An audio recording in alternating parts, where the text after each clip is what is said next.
السلام علیکم، ارسلان اکیڈمی میں خوش آمدید اسٹوڈنٹس۔ آج ہم حاضر ہیں امی اردو سال دوم پرچہ نمبر 8 فیض احمد فیض۔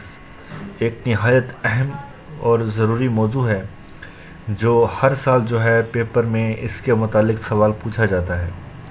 تو آج میں نے آپ سب کے لیے ان کے حالات زندگی سے لے کر شاعری مجموعوں تک جو ضروری معلومات ہیں میں نے اس ویڈیو میں آپ کے لیے بنائی ہیں۔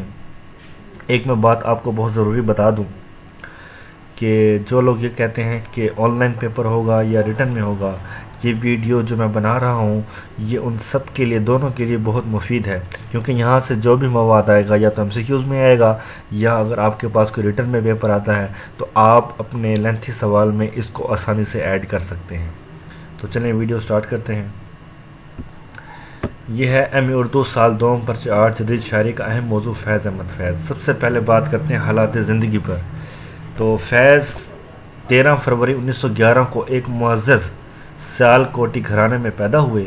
آپ کے والد سلطان محمد خان ایک وکیل تھے۔ آپ کی والدہ کا نام فاطمہ تھا، یہ نام کو میں نے انڈرلائن کیا ہے۔ فیض کے ایک مسجد تھی جہاں وہ فجر کی نماز ادا کرنے جاتے تو اکثر مولانا محمد ابراہیم میر سیال کوٹی کا خطبہ سنتے اور ان سے مذہبی تعلیم حاصل کرتے۔ 1921 میں آپ نے اسکاچ مشن اسکول سیالکوٹ میں داخلہ لیا اور یہاں میٹرک تک تعلیم حاصل کی۔ میٹرک کے امتحان کے بعد آپ نے FA کا امتحان مرے کالج سیالکوٹ سے پاس کیا۔ آپ کے اساتذہ میں میر مولوی شمس الحق جو علامہ اقبال کے بھی استاد تھے شامل تھے۔ آپ نے اسکول میں فارسی اور عربی زبان سیکھی۔ BA آپ نے گورنمنٹ کالج لاہور سے کیا اور پھر وہیں سے 1932 میں انگریزی میں MA کیا۔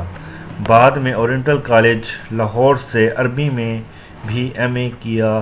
ان کی شادی جارج ایلس سے ہوئی۔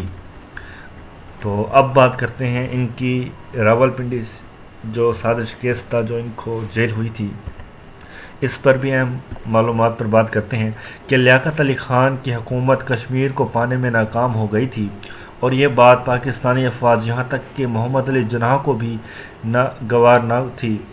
جناح نے خود لیاقت علی خان کی ناکامی پر ناراضگی کا اظہار کیا۔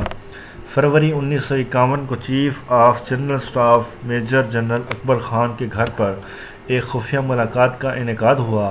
اس ملاقات میں دیگر فوجی افسران بھی سجاد ظہیر اور فیض کے ساتھ شامل تھے۔ یہاں موجود ان سب لوگوں نے لیاقت علی خان کی گورنمنٹ کو گرانے کا ایک منصوبہ تجویز دیا۔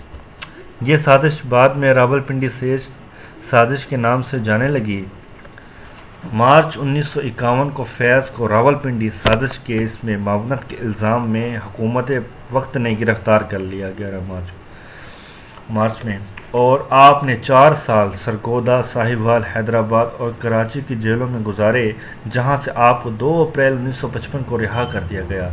زندہ نامہ کی بیشتر نظمیں اسی عرصے میں لکھی گئی ہیں۔ اب بات کرتے ہیں ان کے شاعری مجموعہ کے بارے میں۔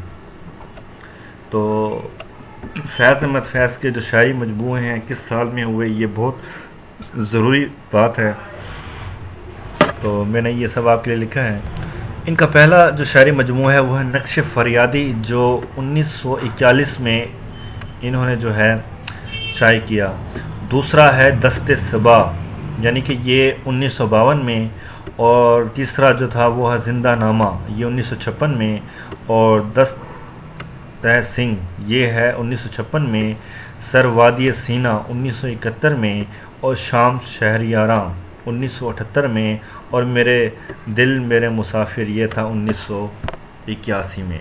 تو ان سب کو مجموعوں کو یکجا کر کے نسخہ ہائے وفا کے نام سے جو ہے شائع ہوا۔ یہ 7 جو ان کے شاعری مجموعے تھے، تو اس میں ہم نے کتنے اس کو نام دیا، نسخہ ہائے وفا کے نام سے یاد کیا جاتا ہے۔ تو اسٹوڈنٹ یہ تھی آج کی ویڈیو، امید ہے آپ سب کو پسند آئی ہوگی۔ اگر آپ کو پسند آئے تو کمنٹ کیا کریں، اس سے جو ہے مجھے حوصلہ ملتا ہے کہ میں آپ کے لیے نئی ویڈیوز بناؤں۔ تو کمنٹ کریں، بتائیں کون سی ویڈیو بنانی ہے۔ تو آپ کا بہت شکریہ، اپنا خیال رکھیے گا، اللہ حافظ۔